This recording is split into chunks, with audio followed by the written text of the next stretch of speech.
எனக்கு தெரிஞ்சு இதுக்கப்புறம் ரபடா வர மாதிரி தெரியலையே. பர்சனல் ரீசன்ஸ் சீசன் மிட்ல ஒரு 2-3 மேட்ச் விளையாண்டு போனாரு.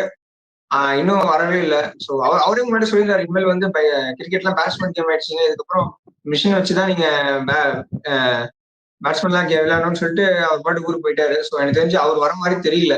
ஸோ எனக்கு தெரிஞ்சு இஷாந்த் சர்மாவை டேக் டவுன் பண்ணுவாங்க இதுக்கப்புறம் எல்லா மேட்சுமே. அதே மாதிரி டெத்லயும் கொஞ்சம் 2 டெத்லயும் அவங்களுக்கு அந்த இஷ்யூ இருக்கு, அந்த பவுலிங் இஷ்யூ இருக்கு. ஸோ இது மாத்தணும்னா வந்து பவர் பிளேல எப்பயும் போல அந்த பிரைம் சிராஜ் வந்து விக்கெட் எடுத்து ப்ரெஷருக்குள்ள போட்டாங்கன்னா rest of things will be taken care by Rashid Khan and Sai Kishore in middle overs. So இதுல மட்டும் அவங்க தப்பு பண்ணிட்டாங்கன்னா எனக்கு தெரிஞ்சு அவங்க ஜிடி பவுலிங் வந்து பயங்கரமா அடி வாங்குமோன்னு எனக்கு தோணுது ப்ரோக்ராம். இஷாந்த் சர்மா இல்லங்க.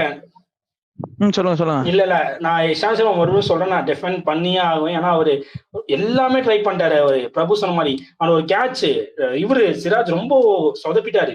ரன் அடிச்சிட்டோன்னே அது ஒரு 2 ஸ்டெப் நல்லா போய் அவர் நல்லா பிடிக்கிறவரு, நல்லா பிடிக்க தெரியாதுன்னா கூட ஒத்துக்கலாம். ஈஸியா 2 ஸ்டெப் நல்லா வச்சு கையை நீட்டிண்டா கேட்ச் முடிஞ்சிச்சு, அங்கேயே அவுட்டு சூரியவன்ஷ். அதுக்கப்புறம் ஒரு எவ்வளவோ அடிச்சிட்டாரு, 100 அடிச்சிட்டான்னு வச்சுக்கோங்க. அதனால வந்து அவங்க நிறைய சான்சஸ் கொடுத்தாங்க.